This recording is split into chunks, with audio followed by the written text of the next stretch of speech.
Bueno, buenas tardes. No parece que la asistencia sea la deseada, pero en fin,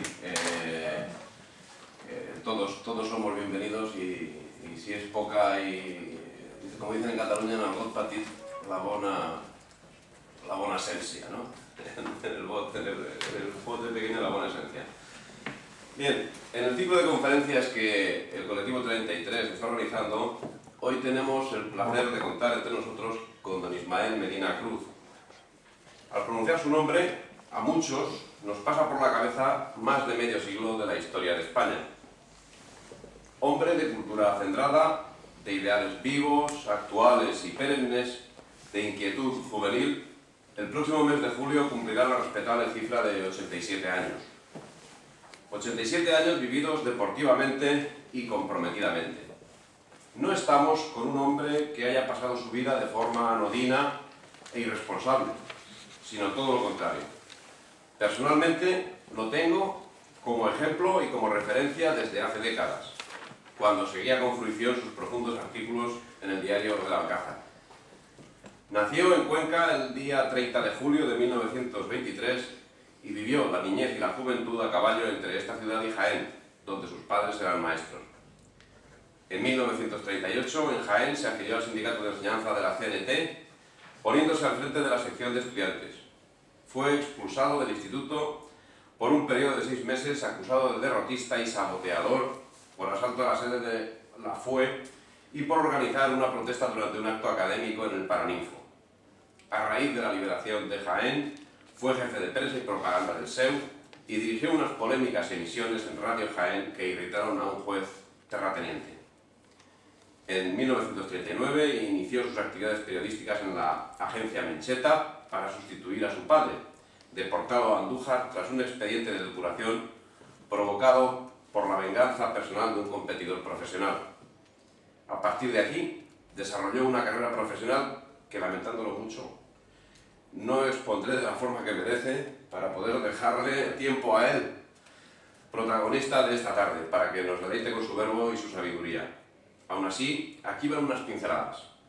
Enfrascado en el mundo periodístico, enseña de identidad de múltiples publicaciones, es seña de identidad de múltiples publicaciones, el diario Patria de Granada, del Español, Así es, y la Estafeta Literaria, con importante impronta en la revista Juventud, donde llegó a ser redactor jefe, puesto del que cesó en 1953 como consecuencia de las presiones de los sectores confesionales y monárquicos.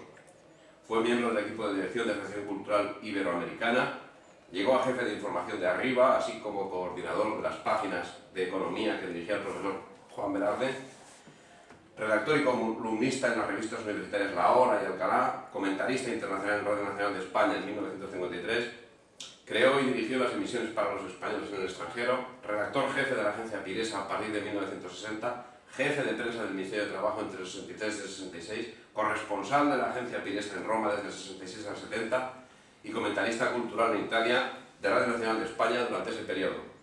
Sufrió vetos por parte de la Secretaría de Estado del Vaticano.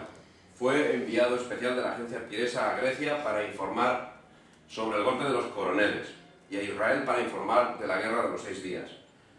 Fue subdirector de Internacional de la agencia EFE entre el 70 y el 72, director del Telediario de la Noche de Televisión Española entre el 72 y el 73, colaborador de Índice y de múltiples publicaciones de diversa índole y periodicidad, conferenciante con más de medio centenar de conferencias, entre ellas 2 en el Club Siglo XXI.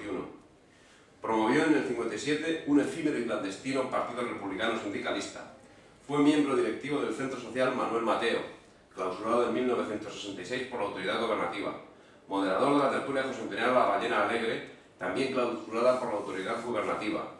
Fue uno de los principales promotores de la reacción y revuelta contra el intento de Carrero Blanco de que el traslado de los restos de José Antonio desde la Basílica de San Lorenzo del Escorial al Valle de los Caídos se realizara con la sola participación de un reducido número de autoridades.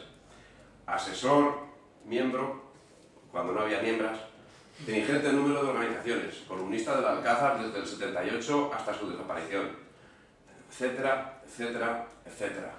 Perdón, maestro, que no continúe porque es que me comería todo el tiempo. Autor de diversas publicaciones y estudios sobre, aunque menuda, buena, para que lo escuche muy atentamente y para que con posterioridad le haga cuantas preguntas desee, en el convencimiento que obtendrá una acertada respuesta. Adelante. Ante todo, yo quiero decir una cosa que no me importa nada que estemos así pocos. El lema de la revista Alcalá era la minoría siempre. Si estamos en minoría, pues siempre bienvenida.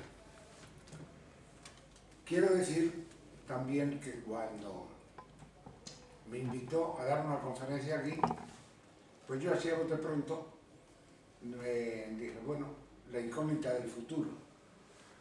Y yo lo que pensaba es hacer una especie de charla y luego abrir el debate, pero me di cuenta que yo hace mucho tiempo que no daba conferencias, que estaba al borde de los 87 años, que la memoria falla y que si improvisaba, pues podía encontrarme con cortocircuitos. Así que decidí escribir la conferencia. La conferencia podía haber escogido un tema de los que están vivos en las tertulias de la actualidad, pero podía ser atractivo dada la situación que hay, pero el problema es que esos temas no explican el problema que estamos viviendo. Hay que conocer el trasfondo de los fenómenos que nos han conducido a esta situación. Y hay que conocer también los sistemas operativos de las fuerzas que están detrás de los fenómenos que estamos viviendo. Entonces, decía un antiguo periodista hace siglo y medio, norteamericano, definió el periodismo al periodista como un especialista en asuntos generales. Bueno, pues yo creo que esa es la exacta definición. El ser especialista en asuntos generales obliga a conocer un poco los fundamentos de casi todo, aunque no se conozca a fondo, pero tiene la ventaja sobre el especialista que se contemplan las interdependencias, que uno es capaz de, sobre la mesa es como un puzzle, uno va poniendo las piezas, pronto falta esta y ya sabemos lo que hay. Y entonces, en ese sentido, va dirigida la conferencia. La he dividido en 7 apartados, cada uno, ahora voy a empezar con el primero, para, aunque vaya mucho folio, no se preocupen ustedes, está escrito en letra grande porque también el cansancio ocular va con la edad, y además he aligerado algunos trozos, y si descanso, pues corto por lo sano y abrimos el presentación. La primera parte la he titulado El tiempo de la historia. Es decir, la influencia del tiempo en el proceso de la historia. Los ciclos históricos, como ustedes saben, son como la vida humana y la vida biológica, y la vida incluso mineral. Nacen, crecen, maduran, decaen y mueren. Y los ciclos históricos sucede lo mismo. El problema es que si miramos el tiempo y queremos ver en dónde vivimos, es la aceleración de los procesos.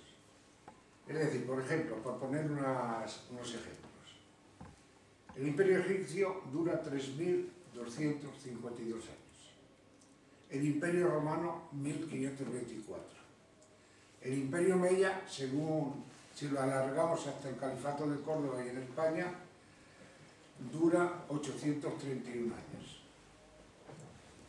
El Imperio Español, 452. El Imperio Británico, 278. El Imperio Ruso, 276. El Imperio Norteamericano nace hace 150 y tantos años y ya están apareciendo, a mi parecer, los primeros síntomas de la decadencia. Pero si a esto hay que añadirle otro proceso que yo creo que también da idea de la aceleración y que influye decisivamente en el mundo que estamos viviendo. Y es la aceleración del desarrollo tecnológico. Y pongo unos ejemplos porque creo que son suficientemente expresivos para que nos demos cuenta de la aceleración de la historia también en este campo. La rueda irrumpe en el Neolítico, aunque inicialmente como instrumento de alfareros, y su utilización para el transporte como tracción humana y luego animal se sitúa en China 1200 años de Cristo. El primer automóvil, movido por caldera de vapor, data de 1769 y habrá de esperarse hasta 1885 para su alimentación con gasolina. La primera locomotora a vapor data de 1804. El gas del alumbrado lo utiliza por primera vez para su casa y para con cables en 1727 y entre 1792 y 1801 se usa para calentar e iluminar viviendas. Su aplicación al alumbrado público llegaría mucho más tarde. Galvano y Faraday ponen en marcha la electricidad entre finales del 18 y comienzos del 19. Su primera aplicación sería el telégrafo eléctrico Morse.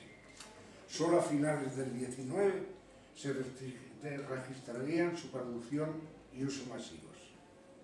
El primer aeroplano sin motor voló en 1803 y el primero con motor 80 años después. Las V1 alemanas despegaron a partir de 1944. Le siguieron las V2, las primeras con vuelo suborbital. El primer vuelo espacial, el Sputnik ruso, se lanzó con éxito en el 57. Hoy los ingenios están fuera del sistema solar. Los balbuceos de la electrónica se remontan a 1904 y pocos años después los ordenadores analógicos. El primer ordenador electrónico, denominado Colossus, fue creado en Gran Bretaña durante la Segunda Guerra Mundial y el primer ordenador comercial en 1951. Parece innecesario pormenorizar el vertiginoso recorrido desde entonces. Yo creo que con estos datos podemos comprender en gran medida el proceso de aceleración al que nos ha llevado hasta el momento actual. Pero hay algo que yo querría también recordar a este propósito que es muy indicativo a mi parecer. Hace pocos años los herederos, los descendientes de Ramón y Cajal publicaron un pequeño opúsculo con las anotaciones que había hecho Cajal hacia 1880, para una novela que pensaba escribir y que no escribió, que se titulaba El año 6000. Imaginaba Cajal que un sabio, en aquel año, 1880, quedaba invernado en un glaciar y en el año 6000 se daban las circunstancias contrarias y volvía a la vida. Y entonces describía, en los apuntes que hacía, describía la sociedad que encontraba. Por ejemplo, a través de la genética, los humanos se hacían en función de lo que iban a ser, musculosos de los que iban a tener esfuerzos físicos, con gran cerebro los intelectuales, etc. La música la componían unas máquinas con los sonidos que había, o sea, la música concreta que tuvimos en algún tiempo. El amor había sido sustituido por pastillas. Las clases las daban los profesores a través de unas pantallas, etcétera, desde un centro común, las aulas. Y entonces se preguntaba que cómo se movía todo aquello.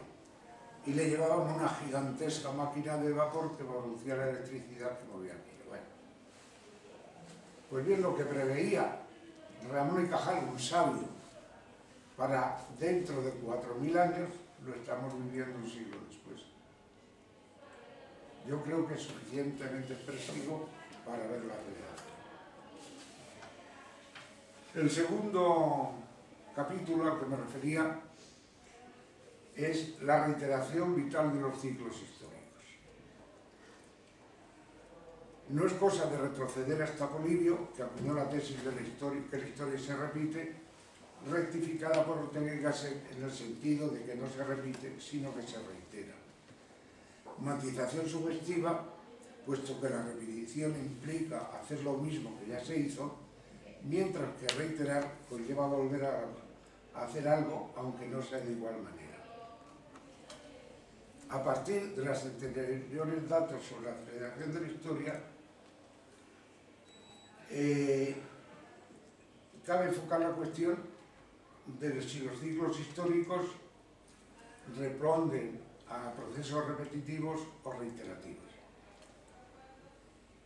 Podríamos analizar el periodo histórico, como he dicho antes, de su nacimiento, etc., pero a mí me interesa sobre todo el momento crítico en que comienza la decadencia.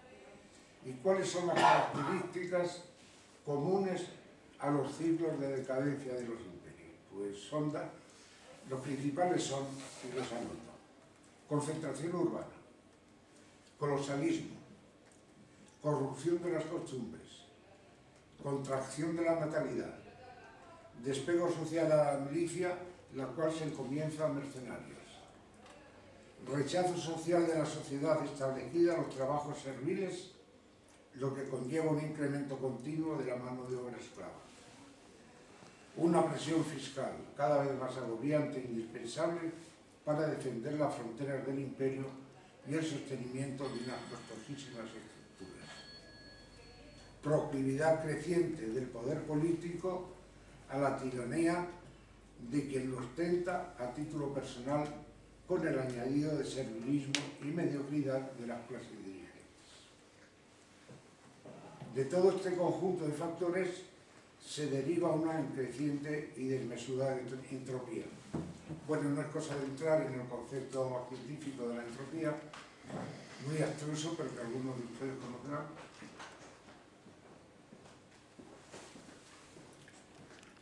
Al concepto de la entropía trasladado a las ciencias sociales, según la cual la entropía social es el fenómeno por el cual puede afirmarse que toda sociedad tiene en sí misma el germen de su propia destrucción. Quienes destruyen los imperios no son los bárbaros que asaltan desde el exterior, sino los bárbaros del interior que facilitan su irrupción. Me refiero obviamente a la gran masa acumulada de mano de obra esclava o laboralmente esclavizada. Aspiran sus componentes, sin duda, a un alto grado de libertad y a igualarse en beneficio de la sociedad por la que se sienten oprimidos y respecto de la cual tienen otro factor de superioridad: su elevado índice de natalidad. Pero lo que realmente les proporciona la unidad indispensable para sentirse fuertes es un ideal religioso por el que sus miembros están dispuestos a morir. La sociedad entrópica, ayuna de moral y corrompida, carece de espíritu y fuerza para defenderse de la rebelión, en realidad una revolución, puesto que provoca un cambio de tiempo histórico. La historia no es comprensible como un silogismo ni como una ecuación. La historia la hacen los hombres y los pueblos, pero los pueblos y los hombres son las más de las veces tan imprevisibles en sus comportamientos como las tormentas de verano, las heladas de primavera o los terremotos. La historia se resuelve en una permanente y patética confrontación del hacer y deshacer humanos con el imperativo equilibrador del orden natural como referencia instintiva. Sus vulneraciones provocan en la sociedad reacciones encaminadas a corregirlas.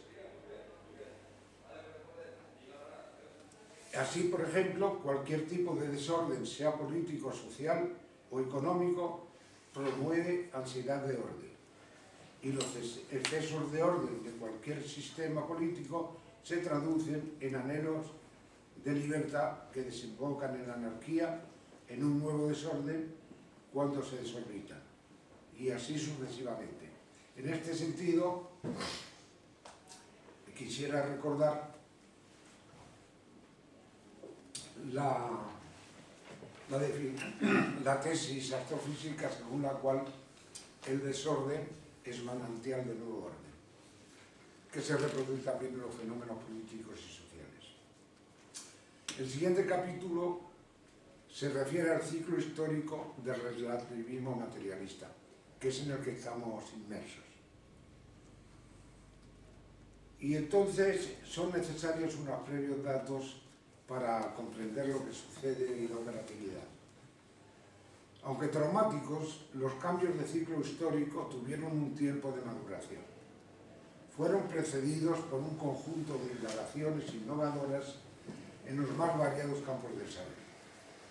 Pretendo señalar, sin meterme en mayores honduras, que el conocimiento del pasado se convertía en iluminación del futuro. Hasta llegar al relativismo materialista y al determinismo que impregnan el mundo actual, existió un largo camino de especulación filosófica que influiría en la evolución del pensamiento político, económico, jurídico, institucional, científico y en otros ámbitos. Un proceso que acompañó y dio forma y contenido a fenómenos parejos como la eclosión de la burguesía y la revolución mecanicista, y al que no fue ajeno el revivir de la cultura grecolatina durante el periodo renacentista. Un largo proceso, insisto, en el que influyeron egregios y contradictorios autores como Hobbes, Ockham, Descartes, Rousseau, Nietzsche, Durkheim, entre otros, hasta llegar a Adam Smith, Hegel y más. Estos tres últimos, coetáneos, son los que interesan realmente a la hora de entender la naturaleza de la degradación del mundialismo totalizador en que nos movemos. Y no en sentido estricto de universalidad, porque hay que distinguir entre universalidad e internacionalismo, que son dos cosas muy distintas que no voy a entrar ahora en ello. Tampoco cabe olvidar otro fenómeno subyacente, solo en apariencia contradictorio, respecto de la doctrina e ideología de la razón como fundamento del periodo que conjuga el ocaso del llamado siglo de las luces con su desembocadura en el siglo de las revoluciones y las guerras que signa el devenir del siglo XX. Me refiero a la convicción profética judaica, con firme anclaje en la Biblia y sus intérpretes de la Torá, tradición compendiada en el Talmud, que se traduce en el entendimiento de la historia como misión y hace de la tierra de Israel el centro del mundo y de Jerusalén el corazón del mundo. Una evidencia sin cuya comprensión no se entenderá el porqué de la creación del Estado de Israel y la imposibilidad, al menos para mí, de una solución viable para el conflicto que hoy se debate en Oriente Medio. Tampoco la paradoja de que ese mismo argumento bíblico de misión salvadora la hagan suya el liberalismo y el marxismo como opciones racionalistas y materialistas del imperio mundial. Viene a colación en este punto una cita asaz expresiva del discurso de ingreso en la Academia de Ciencias Morales y Políticas del profesor Follo Álvarez, titulado El eclipse de la historia. Leo: esta apoteosis de la historia, la de Marx, que al mismo tiempo es su transfiguración histórica, tiene una grandiosidad mesiánica, y todos cuantos han puesto su atención sobre esta verdadera escatología marxista no han dejado de subrayar su profunda afinidad con las religiones de salvación que postulan una superación definitiva del tiempo y del mundo. Para Henry Lefebvre, que ha dedicado todo un libro a la exégesis del fin marxista de la historia, supone e integra este el fin de todos los procesos de alienación, y son el fin de la religión por la crítica radical, por la transformación práctica y el enriquecimiento de las relaciones sociales, el fin de la filosofía por la realización de los proyectos filosóficos concebidos desde Sócrates a Hegel, el fin del hombre por la sustitución de las relaciones sociales complejas pero transparentes a las relaciones disociadas, sus atracciones vagas y en determinaciones ciegas, el fin de las ideologías y de la verdad abstracta por la sustitución de la verdad concreta a las representaciones e interpretaciones de las clases dominantes. El fin del Estado, por cuanto que la gestión social de los medios de producción y de los asuntos generales sustituye a las relaciones basadas sobre la propiedad privada de los medios de producción, el poder político y la represión policial. El fin de la economía política por el tránsito a la abundancia, dado que la economía política no es más que la ciencia de la penuria y el arte de repartirla. El fin de la moral por el retorno a una costumbre razonada. El fin de la historicidad basado en los determinismos económicos y las luchas de clases. Y el fin de las clases creadoras y o productoras de la historicidad. Pero además del flujo filosófico, doctrinal o ideológico, como queramos llamarle, en el discurrir del acontecer de los pueblos y del orbe, coexisten otros factores que otorgan explicación a la confluencia entre los formalmente opuestos. Lo expresó Hegel al decir que el Estado, para ser fuerte, necesita crear su propia contradicción. Y así paso al otro capítulo que yo titulo La trastienda de la historia. Es decir, es la operatividad que hay detrás de estos fenómenos a los que he señalado. Pero hay que remontarse no aún antes del racionalismo, hay que remontarse, por ejemplo, a dos fenómenos que son el luteranismo y el calvinismo. Y brevemente algunas consideraciones sobre ello. No se pueden obviar el luteranismo y el calvinismo como antecedentes del proceso descrito. No se trató en realidad de una reforma de la Iglesia católica, como se nos dice, sino de una revolución en la que confluyeron las ideas renovadoras del erasmismo, tensiones políticas, sociales y económicas en Alemania y la rebeldía contra el papado, tanto por sus excesos recaudatorios como por ser la cabeza visible de lo que fuera el imperio carolingio en lo religioso, que era el que habría que desbajar. El supuesto religioso de la ruptura luterana era el de una piedad laica, antijerárquica, que perseguía una interpretación del primitivo cristianismo centrado en Cristo y que aparejaba la revisión de los sacramentos. No habría prosperado sin que lo hiciesen suyos la baja nobleza alemana, supeditada a la alta nobleza y empobrecida, la cual buscaba instalarse en la riqueza mediante la apropiación de los bienes de la Iglesia. Una rebelión que también convenía a la incipiente burguesía. De ahí que el protestantismo derivara en iglesias nacionales. Y más tarde, en lucha abierta contra el emperador Carlos V, cabeza secular de la reacción contra la cultura protestante. Creo innecesario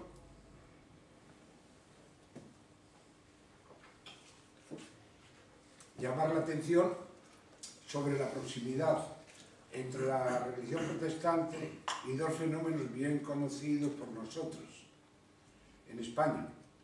Las dos desamortizaciones del liberalismo progresista español en el siglo XIX, las cuales derivaron en el enriquecimiento de una aristocracia palaciega y de un clientelismo político del que nacieron los caciquismos, y más recientemente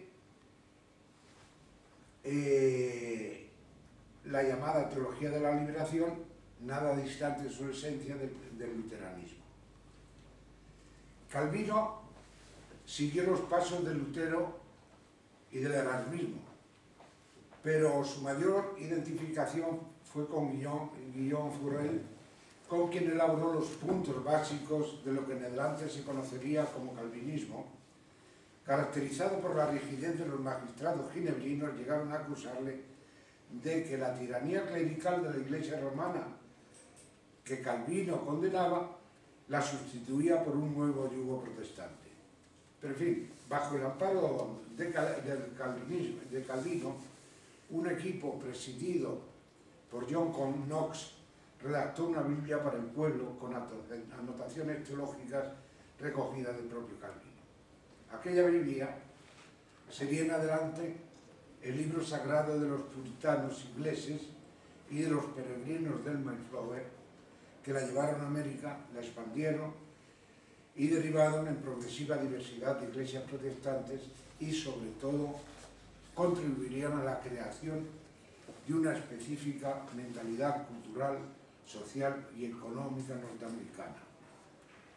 En este sentido, aunque sea de una manera un tanto tosca, hay quien ha dicho que la esencia del calvinismo es que los ricos se salvan porque han hecho uso de las dotes que Dios les ha dado y los pobres no porque no han hecho uso de esos dones que Dios les ha dado. Y es la sociedad norteamericana del éxito, en definitiva, la que estamos viendo. Otro dato a considerar es el encargo que la Casa de Cambios de los Rothschild en Frankfurt hizo al jesuita judío Adam Weishaupt a mediados del siglo XVIII de recopilar y actualizar los protocolos talmúdicos.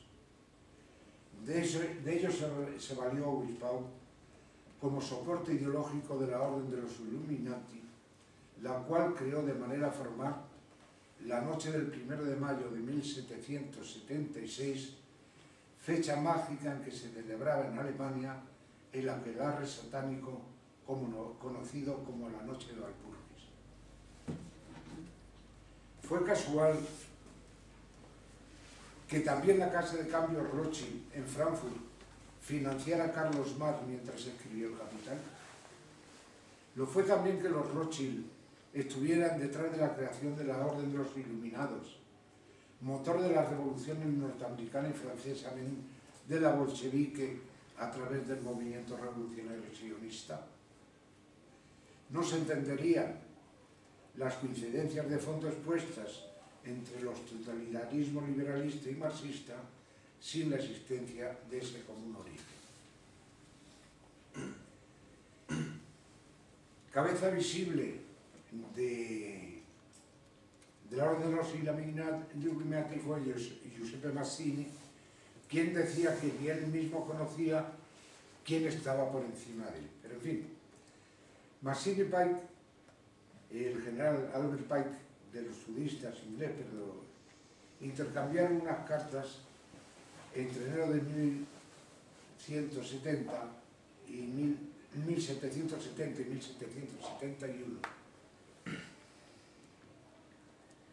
que propone el interrogante de si poseían dotes adivinatorias o definían una estrategia de largo alcance diseñada por el centro oculto de poder de la Orden. Están sigiladas en el British Museum de Londres y las sacó a la luz William Wickham en 1967 y su validad la refrendaría Jean Lombard, un especialista en la investigación de las fuerzas ocultas. Perdone, pero se me seca la boca. Resumo las predicciones o anticipaciones, o como quiera llamársele, de las cartas. Predecía, la Primera Guerra Mundial debería librarse para permitir a los iluminados derrocar el poder de los zares en Rusia y transformar este país en la fortaleza del comunismo ateo. La Segunda Guerra Mundial debía ser fomentada para incrementar el poder del sionismo y permitir el establecimiento del Estado de Israel en Palestina. A su amparo habría de crearse una internacional comunista equiparable al conjunto cristiano.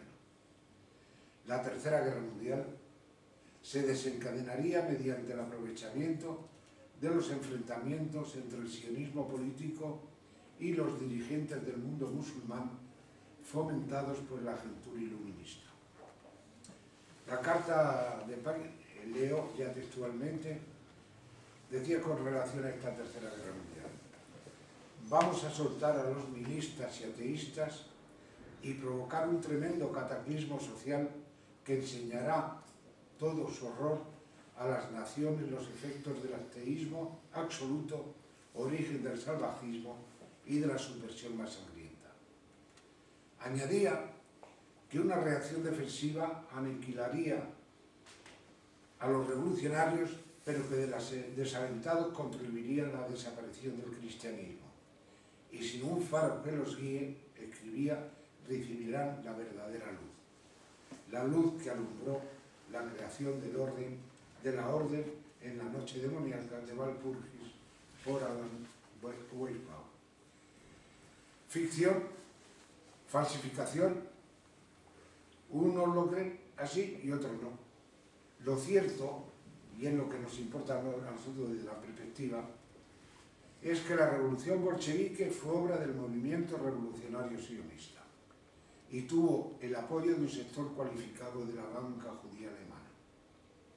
Lo cierto es que, auténticos o falsificadas, las cartas entre Mazzini y Pike reproducen los objetivos que Weishaupt marcó a la orden de los iluminados, que son derrotar a los gobiernos y reinos del mundo, además de erradicar todas las religiones y creencias, en particular la Iglesia Católica, para regir a las naciones bajo un nuevo orden mundial basado en un sistema internacionalista con una moneda única y el ateísmo como religión universal.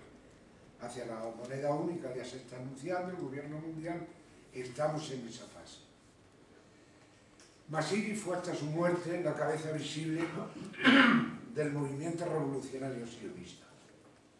Le sucedería a Lenin, judío sionista como él, y Trotsky, amén de la mayoría de los cuadros dirigentes de la revolución bolchevique. Para quienes quieran conocer su ideología fiel a Hegel y Marx, recomiendo la idea sionista de Solomon Avineri, cuya versión española editó la Semana Publicaciones Limitadas de Jerusalén en el 86. Ahí están las biografías y las ideas de los 17 ideólogos del sionismo, que encabeza el libro encabeza la siguiente cita, nada de desdeñable, de Hegel. Todo un tratado de estrategia revolucionaria. Dice: todas las grandes revoluciones que se han realizado han sido precedidas por una revolución tranquila y silenciosa en el espíritu de la época. Una revolución invisible, especialmente imperceptible a los contemporáneos y tan difícil de conceptualizar como de expresar en palabras. Es la falta de conocimiento de esa revolución espiritual lo que hace que los cambios resultantes provoquen asombro. El motivo de que hiciera hincapié en los antecedentes históricos de pensamiento que condujeron a la revolución triunfante del racionalismo relativista, la revolución mecanicista, el liberalismo capitalista, la democracia inorgánica y el internacionalismo marxista en paralelo, y la causa también de que anticipara la cita del profesor Folló Álvarez. Aunque los finales que asignaban el eclipse de la historia lo refiriera a las consecuencias últimas del mesianismo marxista, es evidente que esos mismos finales se han llegado desde el otro brazo de la tinaza iluminista, que es el liberalismo capitalista, cuya definitiva confluencia entre los dos brazos de la tenaza para la consecución del nuevo orden mundial se produce con el hundimiento de la Unión Soviética. Y ahora paso, no sé si les estaré cansando a ustedes, pero en fin, perdónenme, si no corto, del poder del nuevo orden mundial, sin la cual tampoco se entiende demasiado lo que está sucediendo. Entonces me pregunto, ¿cómo y quiénes diseñan y aplican la estrategia hacia la consecución de un gobierno mundial? A través de muy variadas indagaciones sobre la estructura de la orden de los iluminados se puede resumir. Un núcleo interior cerrado, denominado por algunos el Tribunal de los 13, cuyos miembros serían banqueros de remota genealogía sionista y del que David Rockefeller es su portador visible hoy.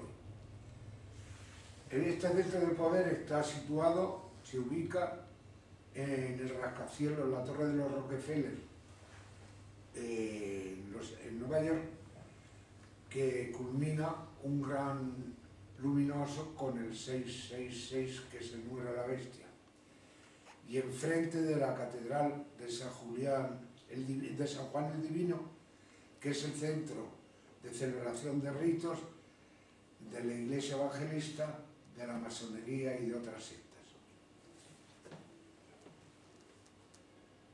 Después de ese núcleo interior inaccesible y del que se conoce muy poco, hay un primer círculo interior integrado por cerca de un centenar de personalidades y familias de abolengo financiero y político, entre ellas varios expresidentes de los Estados Unidos y posibles presidenciales. Luego hay un segundo círculo exterior integrado por un conjunto de organizaciones mundialistas con filiales en multitud de naciones. El Club de Bilderberg, la Comisión Trilateral, el PUCUAT, el IEE, el Club de Roma y el Foro de Davos, entre otros, que son estos los de mayor resonancia. Vinculadas asimismo al primer círculo exterior están las diversas obediencias masónicas que ocupan espacios políticos en apariencia enfrentados. Por encima de ellas existen dos centros unificadores. La Logia Suprema Arco Real, que se reúne una vez al año en secreto, en un lugar secreto de Israel, y a la que algunos dicen, yo no lo puedo confirmar, que pertenece a nuestro monarca, y la Logia Emnai B'Rite, exclusiva para judíos, pero cuyos miembros pertenecen al propio tiempo a las logias masónicas y las influyen naturalmente. Otro dato. Entre los más íntimos consejeros y asesores que rodean a los presidentes norteamericanos en la Casa Blanca, sean demócratas o republicanos, así como al frente de algunos ministerios, siempre aparece un cierto número de cualificados sionistas o judíos. También ahora con Obama. El hombre de máxima confianza suyo precisamente es un notable judío. Respecto de España, para hacer una traducción, quiero recordar. El Club de Bilderberg se reunió en sesión extraordinaria en septiembre de 1795, 3 meses antes de la muerte de Franco, en Palma de Mallorca, concretamente en el Hotel Son Vida, bajo la presidencia del general Jaime, con dos únicos temas en la agenda. El cambio político en Portugal, que acaba de estallar la Revolución de los Claveles, y en España tras la muerte de Franco, que se produjo, como ya he dicho, después. El acuerdo respecto de España, del que enseño el dato más significativo, fue que los cambios políticos que habían de producirse en la democratización tras la muerte de Franco fueran encargados a hombres nuevos. Pero no se entendía por hombres nuevos, hombres que no tuvieran un pasado en el régimen, sino que fueran de la generación del rey. Es decir, manejables por este. Les invito a que echen una ojeada al tiempo atrás y vean los hombres que han pasado por nosotros. Por cierto, el Club de Bilderberg se reúne este año en España a comienzos de junio en Sitges, según se dice. Asistirá naturalmente, como es habitual, la reina Sofía, miembro del club desde hace años. En cuanto a la Comisión Trilateral, cada año cambian sus miembros. En la española se suceden financieros, políticos de los diversos partidos, directores de medios de comunicación, etc. Pero siempre, de todas las tendencias, pero siempre hay dos inamovibles.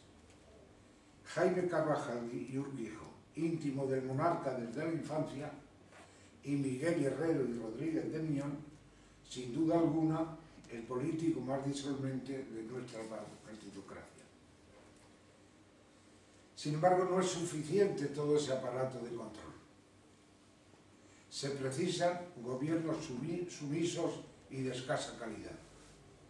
No es difícil percibir ese declive en Europa desde que desaparecieron aquellos grandes personajes que la rescataron de los tremendos escombros de la guerra, apuntalaron sus economías, mantuvieron derechos sociales consistentes y devolvieron a sus pueblos el orgullo nacional. En Alemania algo la unificación, y todos ellos eran católicos, además, significativo.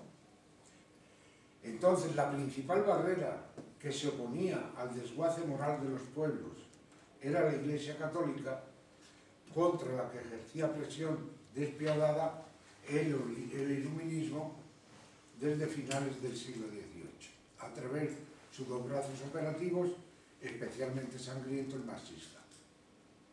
Una acción cristófoba que se ha acentuado durante los últimos tiempos con legislaciones coercitivas, protestas campañas desde el prestigio de los papas más enérgicos en la defensa de la fe y persecuciones ligadas en un buen número de países que durante el último año han contabilizado cientos de víctimas. Resta por aludir a la evidencia de que para asentar el poder omnímodo del nuevo orden mundial serían insuficientes los anteriores vectores de su estrategia si no se conseguía el pleno dominio de las economías nacionales. Resulta ilustrativo, al propósito, el estudio de las periódicas crisis económicas, sus efectos y sus resultados finales, los cuales están.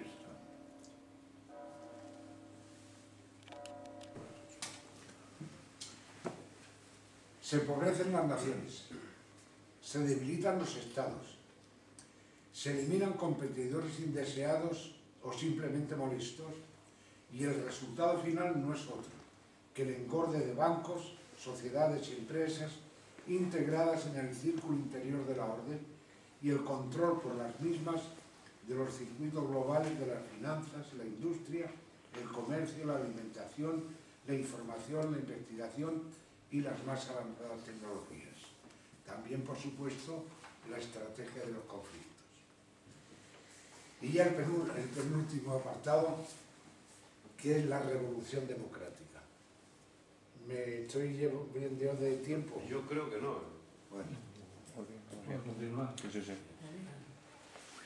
David Rockefeller compareció en diciembre de 1996 en el Club Económico de Nueva York, el cual agrupa a lo más granado del poder financiero y empresarial norteamericano, para explicar el contenido de lo que denominó la revolución democrática. Las ideas básicas del discurso de Rockefeller pueden sintetizarse así.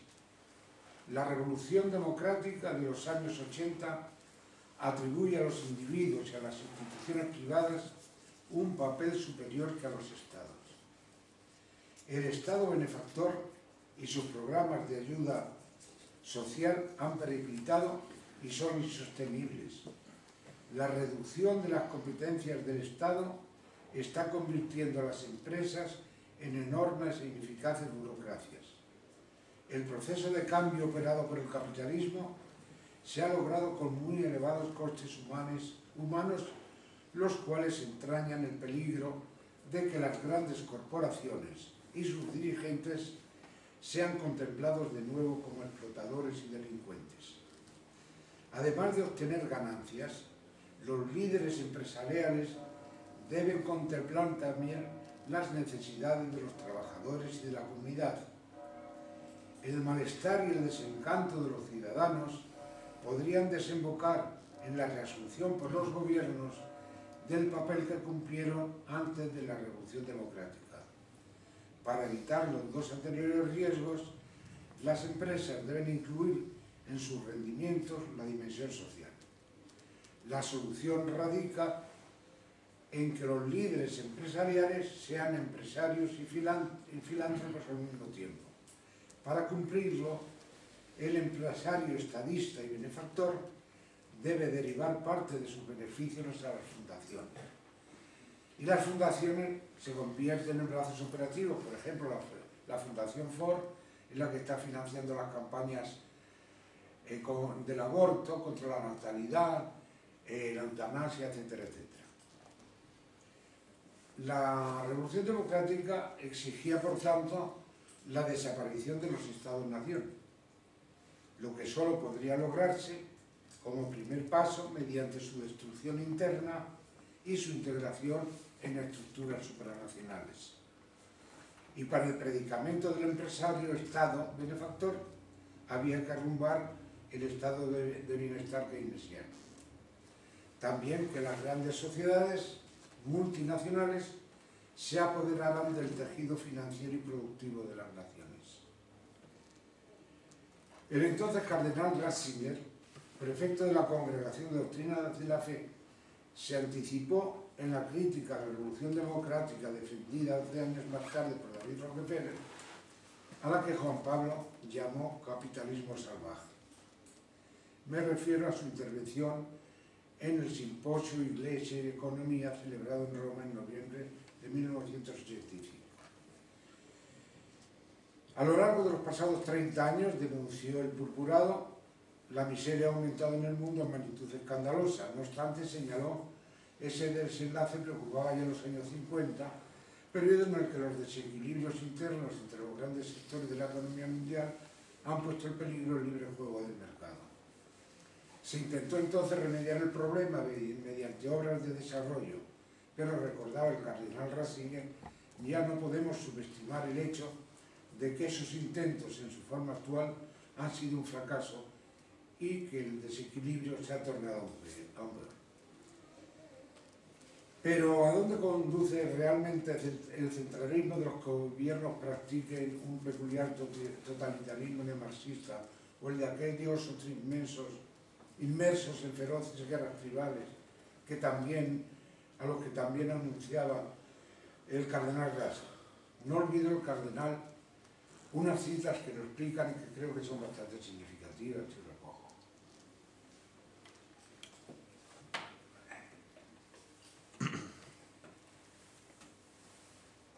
Recordó el purpurado la teoría de Max Weber, según la cual la afinidad interna entre capitalismo y calvinismo, entre la formación de un orden económico y una idea religiosa determinante.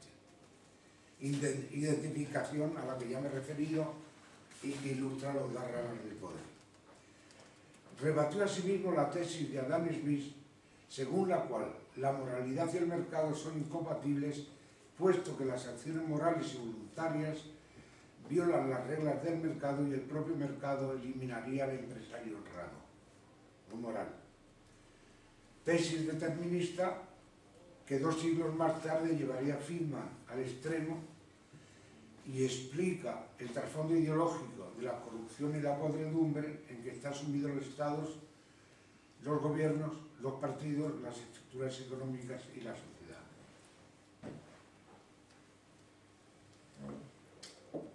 Recordó también estas palabras de Theodore Roosevelt en 1912. Creo que la asimilación de los países latinoamericanos será larga y difícil mientras estos países sigan siendo católicos. El indigenismo bolivariano marcha en esa dirección, lo que propone, o me propone a mí, la duda de sus beneficiarios no es realmente el nuevo orden mundial, y eso explica la pasividad de Washington ante la deriva de Chávez y sus satélites. Otra se refería a Rockefeller, quien hablando en Roma en 1969, recordaba el procurado, recomendó que se sustituyera a los católicos de allá, Iberoamérica, por otros cristianos, empresa que, como sabemos, ahora está en plena marcha, decía el cardenal. Y daba el cardenal un paso más adelante en la denuncia. La coincidencia de Lenin con la tesis de Sobar, de que el marxismo no tiene mayor contenido moral, sino solo leyes económicas. Igual para el liberalismo que para Marx marxismo, proseguía Ratzinger, la moralidad se reduce a la historia de la filosofía y la historia de la filosofía degenera en estrategia de partido.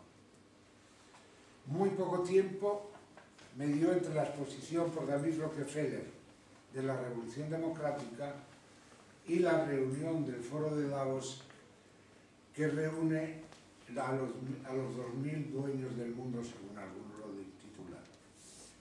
De la crónica que publicó el reputado periodista Jean Daniel en el Nouvel Observateur,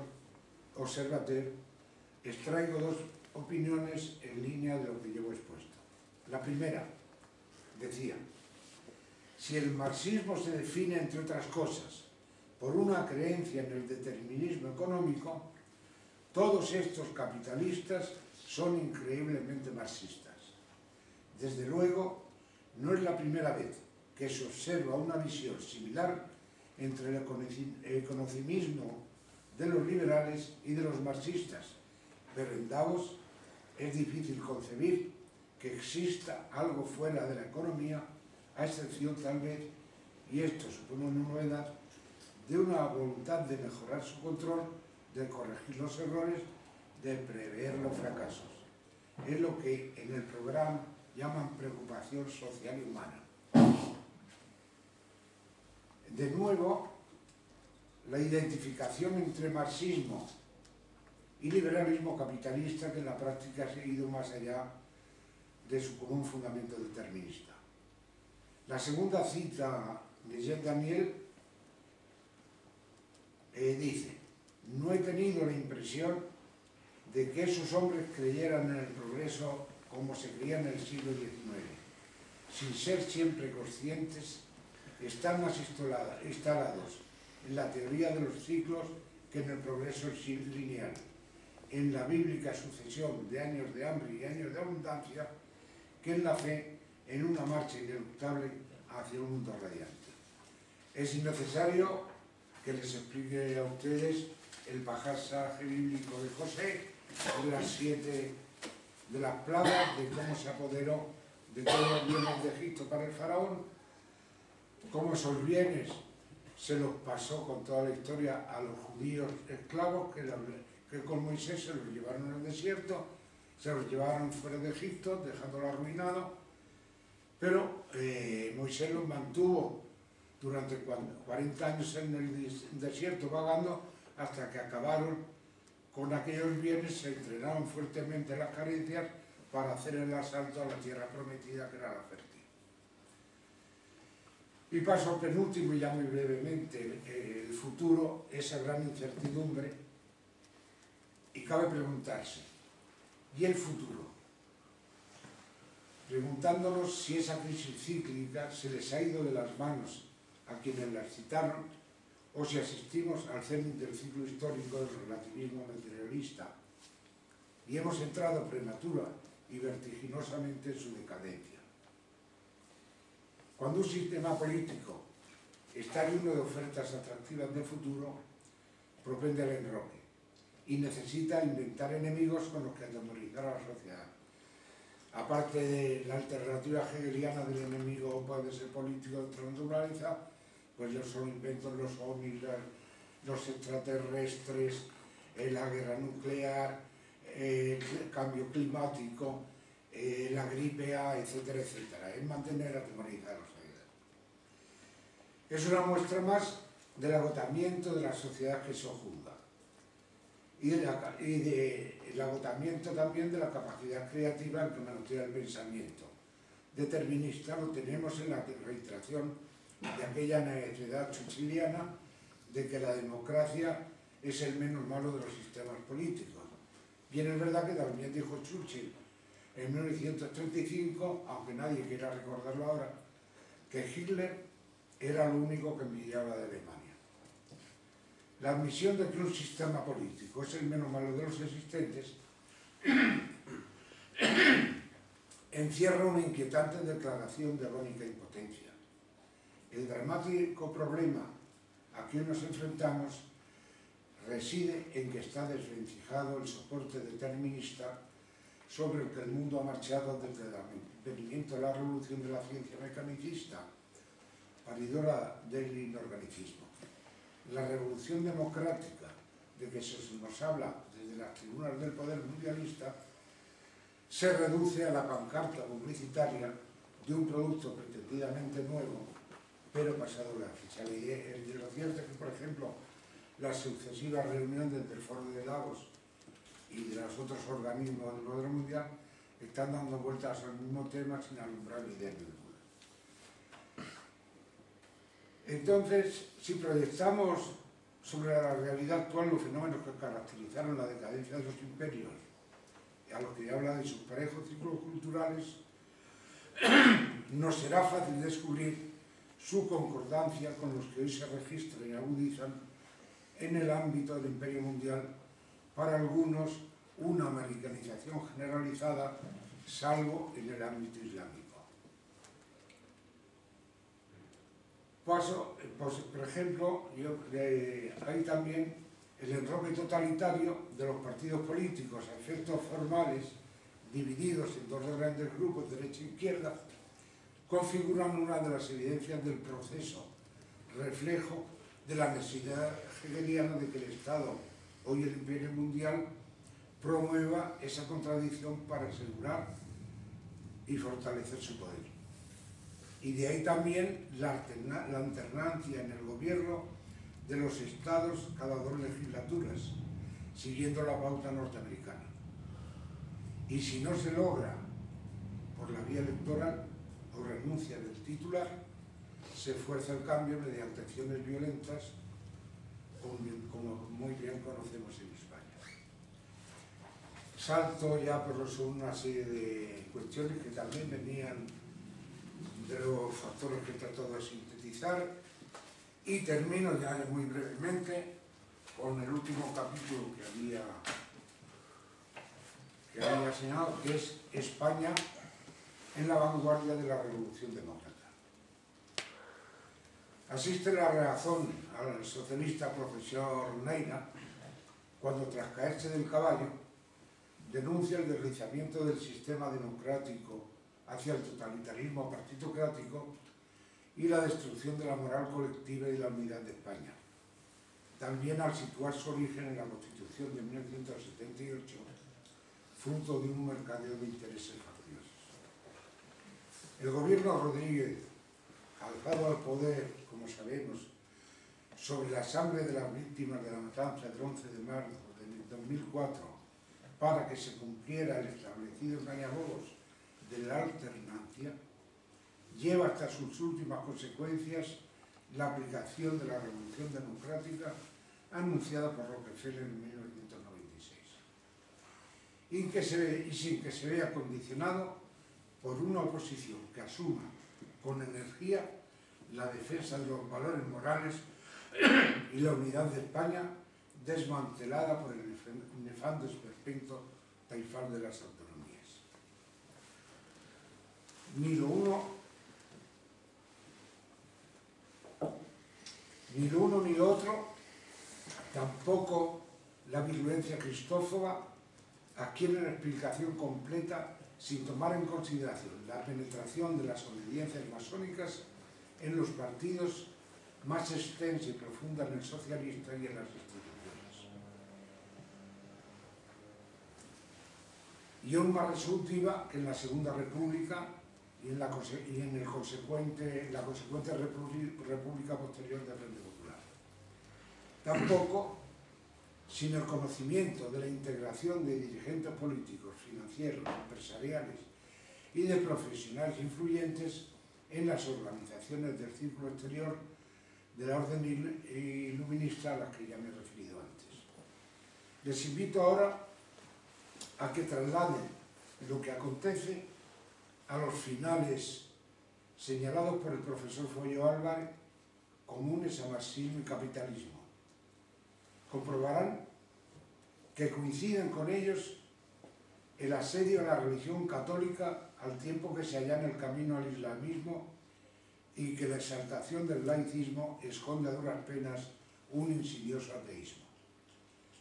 El cerco a las escasas fuentes que restan de pensamiento inteligente, la dislocación de las relaciones sociales y de sus unidades básicas de convivencia, la suplantación de las agotadas ideologías por tópicas ocurrencias elevadas a categoría imperativa, la dislocación del Estado en un difuso confederalismo de naciones taifanes y la subordinación de las instituciones básicas a la arbitrariedad del poder político, el fomento de la inmoralidad en la sociedad, sobre todo la inmersión de la juventud en la animalidad y una corrupción abrasiva capitaneada por quienes dominan los circuitos del poder político y financiero, manipulación artera de la historia para ocultar sus propias responsabilidades y adecuar la más remota a la versión negativa que conviene al imperio oculto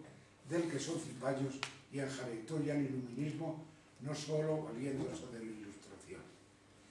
Y por último, el anegamiento de la creatividad a manos de la tiranía mediocrática.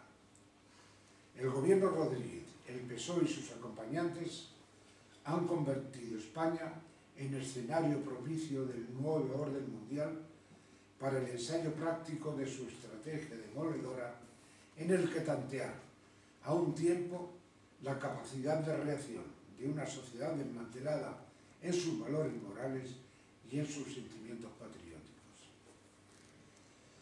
Sería cómodo, para terminar, recurrir al manoseado tópico de que incierto y oscuro se presenta el reinado de Bitiza, pero con esa misma incertidumbre y sin atisbo de que aparezca el oso en el seno, se nos ofrece el horizonte del futuro.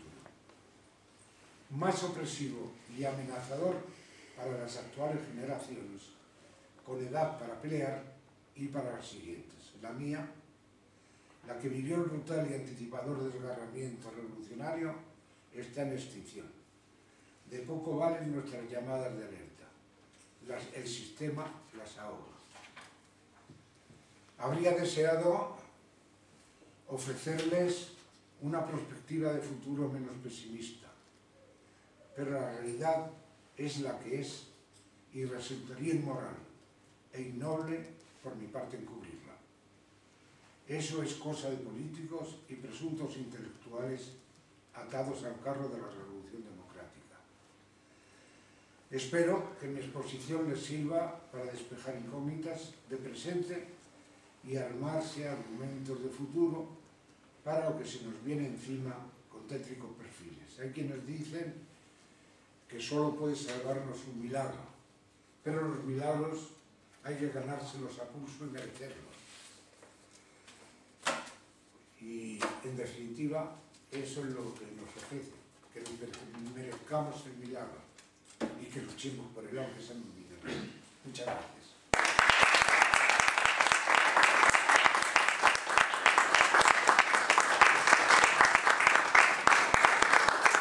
Muchas gracias por sus palabras, que nos hacen meditar, al menos a mí aparte de que corroboran muchos principios que yo vengo defendiendo, me abren nuevos caminos.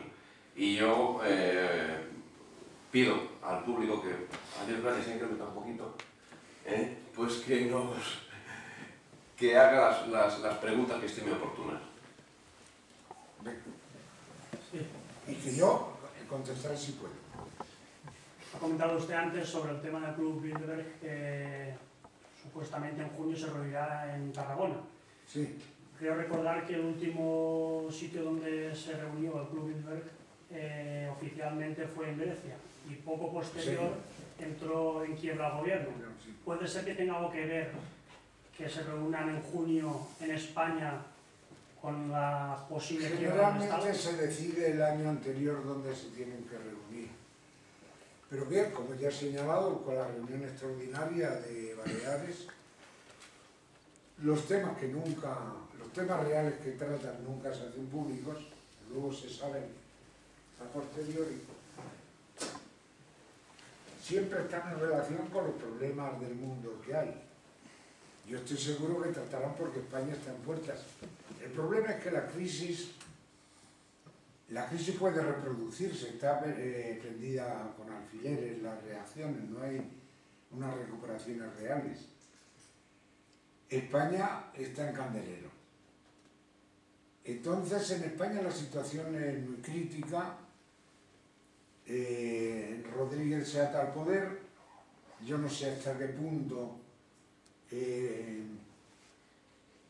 se le forzará a salir del poder. La política de Rajoy de esperar no me parece la más razonable, pero en fin. Recuerdo que le sucedió ya con Felipe González, ganó una tercera legislatura y entonces fue cuando estallaron todos los escándalos, salieron a la luz los escándalos de los GAL, de Filesa, de Matesa, naturalmente le achacaron a que Mario Conde y Ruiz Mateos daban información y El Mundo al periodismo de investigación. Eso lo facilitaba el servicio secreto porque mucho, eso que se llama de periodismo de investigación, es recoger papeles y lanzarlos como cosa propia. Hasta que hundieron a Felipe González y vino otro. Aznar, que era consciente de que solo el sistema se lo permitía 2 legislaturas, ya de entrada se quitó en medio, dijo, yo estaré solo 2 legislaturas, ninguna más. Y como las encuestas daban que podía ganar otra vez el Partido Popular, hubo que montar el 11 de marzo. Fue una conspiración. Podríamos entrar en ese tema, pero es muy complejo. ¿Qué tratará el Club de Bilderberg de la reunión de España? Pues seguro que se referirá a la situación de España. ¿La harán hundir para que cambie la cosa? Pues no sé. Yo no quiero hacer elucubraciones.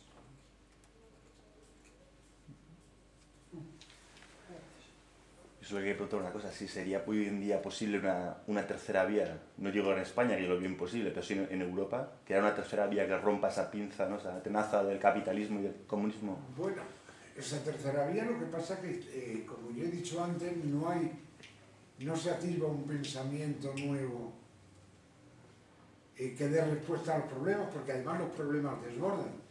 Es decir, por ejemplo, en el cambio tecnológico, ahora no sabemos. ¿Quién puede predecir cuál será el cambio de la tecnología de aquí a 10 años? ¿Qué mundo van a crear de aquí a 10 años? Pero tampoco hay una respuesta.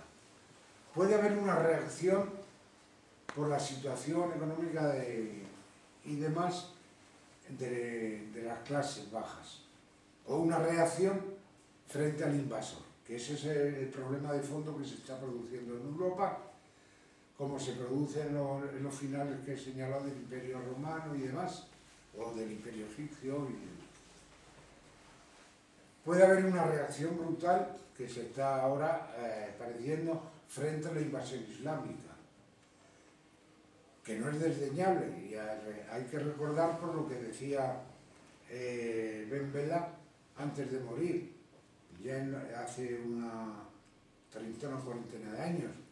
Conquistaremos Europa con el vientre de nuestras mujeres. Y entonces, como señaló antes, es decir, el único empaste religioso que hay hoy en el mundo es el de los musulmanes, que están dispuestos a morir por su religión, y que es peligrosísimo, porque lo mismo que hay terroristas suicidas en manos de un sujeto de esta índole, una bomba atómica la suelta, porque van al cielo, van a disfrutar de las huíes. Entonces estamos entrando en un mundo enormemente quebradizo. Siempre se puede movilizar a la gente en torno a un mito o a un hombre, a un elegido. El sistema tal y como está los oprime. Hablaba de este tema antes contigo, ¿verdad? Y entonces solo en las situaciones de caos se liberan los planos que impiden el surgimiento de líderes del sistema que aplasta al romperse pues surgen líderes espontáneos en las situaciones de quiebra. Pues no sé, pero todo esto son puras elucubraciones. Sí. Es decir, a lo que quería llevaros al convencimiento de que cara al futuro, tal como las cosas, sea de un campo o de otro, cualquier previsión de futuro es muy endeble. Sí, es que antes he hablado de la trascina de la historia y de los poderes ocultos que hay, o más bien de la operativa que hay detrás de los acontecimientos históricos. Yo quería saber si tiene una opinión formada sobre cuál es el verdadero origen de la crisis financiera a nivel internacional que estamos viviendo en estos momentos, porque si bien se nos ha vendido, y más aquí en España, como la crisis ninja, la crisis del exceso de crédito, según se nos vende aquí en España, ha sido responsabilidad de los bancos americanos, que han concedido demasiado crédito a personas que luego no lo podían pagar, pero también hay otros que dicen que tiene un trasfondo energético, o sea que, como venían diciendo las teorías de la conspiración desde hace muchos años ya, y nadie les creía, es que el petróleo se está acabando de verdad, hemos llegado al pico, y el pico de petróleo se produjo en 2008 con un récord histórico en la cotización del barril, y a partir de ahí los acontecimientos se han precipitado y parece como que todo el dinero se haya evaporado. Yo quería saber qué es la operativa, qué podría haber detrás de esta crisis. ¿Es energética? Primero, ¿Es estrictamente financiera? todas las últimas crisis históricas se han producido también con un juego con el precio del petróleo, que es la fuente principal de energía, hasta que se ha desarrollado la energía nuclear. Entonces suben y bajan las crisis en función, también se acompañan y se agudizan. Las crisis, como he dicho antes, a mi parecer están provocadas. Se llega a un momento, como el que hemos vivido, el bienestar, que es insostenible, y entonces desde los propios grupos financieros se produce la ruptura. La prueba es que se produce la quiebra con un banco. En este momento se produce en cadena, se hunde todo, entonces el Estado empieza a inyectar dinero para que se salven los bancos, el sistema bancario, pero en ese juego, con las cotizaciones, suben el petróleo. El problema del petróleo, por otra parte, y es un inciso, no está, el beneficio fundamental no está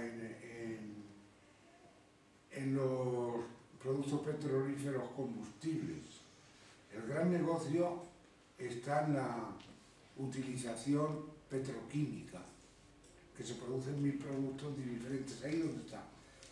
Por eso se ha producido un fenómeno, tanto en el campo petrolífero como en otros ámbitos de la economía, que las grandes multinacionales, los poderes, han prescindido de controlar las fuentes de producción para controlar las fuentes de comercialización y transformación, que hoy están en sus manos todas. Yo creo que fue provocada con el hundimiento del banco los Lehman Brothers, se llama, ¿no? Sí, que ya se están recuperando, por cierto. Se produce en cadena, se hunde la economía, los gobiernos extraen del dinero público el dinero para salvar a los bancos en crisis. Ese dinero afluye a los grandes bancos del poder mundial, pero se empobrece el sistema y se pone en quiebra el propio sistema. Con lo cual los pueblos se debilitan y caen más bajo el poder mundial. Entonces, ¿cree que hay posibilidad de recuperación? Porque hay quien dice que... Aparte de eso, que las fuentes del petróleo no se conocen. Unos dicen que están en línea de agotamiento. En general, todos los recursos, en la manera que se explotan cada vez más, Hay cada vez menos, pero eso sucede como los ahorros de las familias también. ¿Tiene una página web? ¿Tiene usted una página web? Tengo, página no tengo. Yo escribo artículos en vistazolaprensa.com. ¿Cómo? www.vistazolaprensa.com. Una pregunta nada más técnica. Si lo ha comparado con la entropía, que será la muerte térmica del universo, la degradación térmica, se supone que esto va degradándose ya todo. Lo llegaremos a degradar, menos un sitio que le quería preguntar, ¿qué pinta en todo esto China? Bueno, China está en este momento en un grado muy alto de entropía también. Está en el colosalismo de las grandes ciudades, los multimillonarios que han crecido. Entonces el secreto de China, que es muy curioso, aparte de que muchos chinos que trabajan con salarios miserables en beneficio de esos millonarios, el gran tema de China, que se ha dado antes también, es su resurgimiento. Está sobre un sistema que está montado. Sistema económico capitalista con autoridad marxista o comunista, es decir, con totalitarismo político. Y es el juego. Ahí en China se ve precisamente lo que venía diciendo, la convivencia de los dos ramales. ¿Hasta cuándo China logrará mantener esa duplicidad entre capitalismo y comunismo? Pues no se depende mucho del pueblo chino. El pueblo chino es muy complejo. Yo recuerdo, yo conocí en Roma a un chino, Ricardo Liu, que se había formado en Navarra, hijo de un banquero de Taiwán, y en su boda, que naturalmente eran todos chinos, menos mi mujer y yo, no entendíamos nada, al hermano Manolo, que estaba con nosotros, le pregunté, ¿y de los China? Todavía era el régimen maoísta.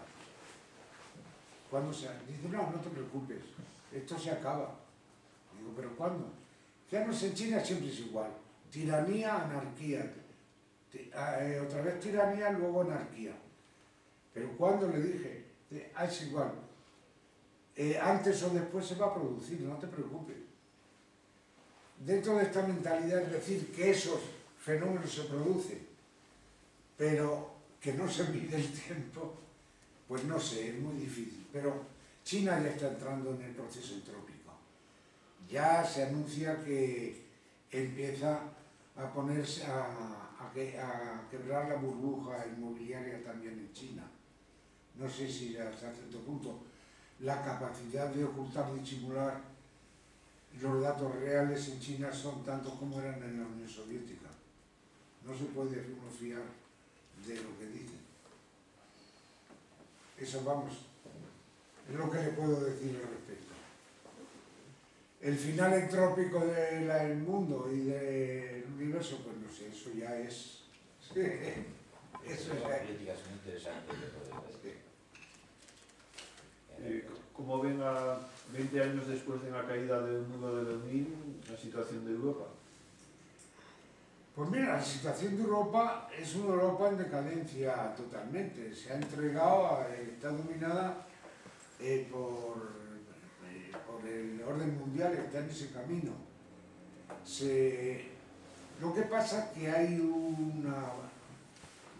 podríamos decir, una tentación geoestratégica. Yo creo que que Europa no llegará a entenderse si no es bajo la dirección de Alemania, que es el poder central europeo. Pero el problema de Alemania, geopolítico, es que su tentación es el este. Y entonces sería necesario, y es muy difícil, un entendimiento entre Alemania y el mundo eslavo, que es otro mundo también muy complejo, entre Rusia y Alemania. Si se llega a ese entendimiento frente a China y está sucediendo en Oriente, es muy posible que Europa, pero en Europa todavía no estamos dominados por nuestra historia y por hechos nacionales, sobre todo en el caso de Francia, que quiere seguir siendo potencia cuando ya no lo es. Inglaterra es otro caso porque ha dejado de ser potencia, pero sigue aferrada a lo que fue, aunque es mero instrumento del imperio que nació de ella, que es el imperio norteamericano. Y por eso es la que ejerce muchos frenos en Europa, es la gente de freno. Europa, por hoy, mientras siga con un hundimiento demográfico, con una moral hundida, etcétera, etcétera, con todos los datos, y con solo Alemania como motor económico de creación, difícilmente puede salir adelante. Es muy posible que antes salga Rusia que Europa. A Rusia de Putin. Hay un factor. Lo que pasa es que también se conoce muy poco el alma rusa. El alma es lava.